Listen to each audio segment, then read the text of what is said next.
So we're going to go back and we're going to look at his top 5 picks and our opinions from his previous 3 draft classes. Sounds good to me. And when I was going through these picks, it was, I think 5 was easy, but if you were to say for me to do like 6 or 7, Mm, it would get a bit difficult because honestly, Tucker, it wasn't very encouraging looking at these. no. Because I go, if that's the best player they've gotten in the last 3 years, they need to do better. That was at least my overall takeaway, but I think he's done well in drafting role players, and that's Mhm. mainly what the list is. It is a lot of role players, but so let's go ahead and start off, Connor, with your number 5. We're gonna work in backwards reverse order, so we gotta make them listen all the way through. That's the This is a goal good here. one. This is hmm a good one. So number 5, who do you have, Connor? Clyde Edwards-Helaire is my number 5. Oh, okay. Um, there's a theme on my list. You'll see it with my next pick too. I value a player who's done it for more than a year, Mhm. performed well at least. And Clyde Edwards-Helaire has only played a year, and I was high on Clyde Edwards-Helaire coming out of college, and it was a bit below what I was expecting, mainly because he wasn't involved in the passing game. For some inexplicable reason, as much as I thought he would. I thought it'd be close to a 75 catch guy, but he was a 36 catch guy. And he did miss a few games, but that would still be around 40, 45 catches. So I think there's a lot of work to do for him still.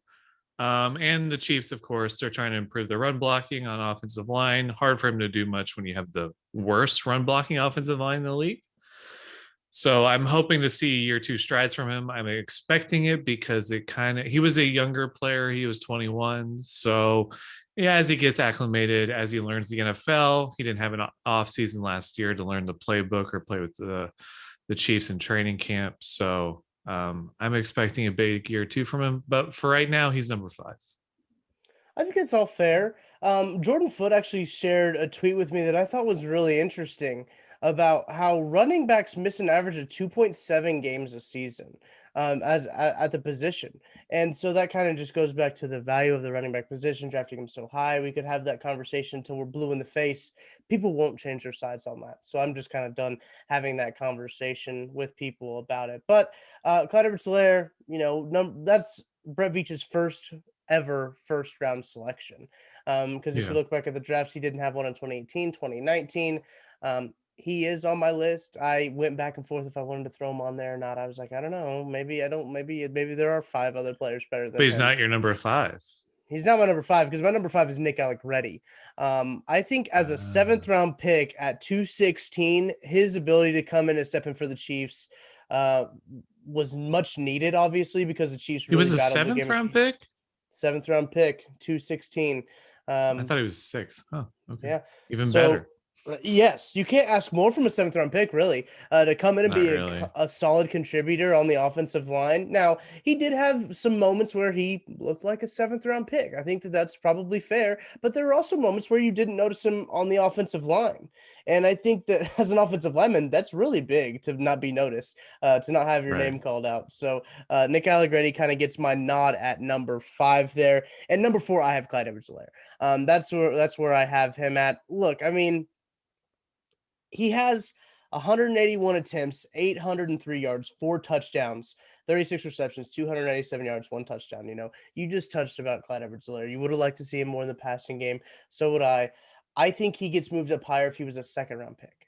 If he was around there at number 2, but just for me, with the value of him being the 1st round pick, I originally didn't have him on my list, to be honest with you, just because the value of it, I wasn't huge on it. But you can't deny the fact that Clyde Edwards-Helaire did struggle in the rushing game later on in the year because the offensive line was such a bad running offensive line. And I think that that has something to do with it. As the Chiefs get better on the offensive line and it becomes a better rushing offensive line with a better passing offensive line, you're going to see that pick kind of pan out a little bit better, I think. Yeah, I think I didn't have going back to Allegretti. I don't even have him on the list. I think he would be 6th though for me. Mhm. He's just off it. Mainly because of the value, like you said. You usually don't get returns on a 7th round pick at all. Right. So getting somebody, I at least am confident in Allegretti being a backup guard going Mhm. forward. I think people saying he could play center, he could be the starter. It's a bit much for me, but he's a good 6 man up on the inside. They don't need him to be that right now, but he could be if they want him to be in the future.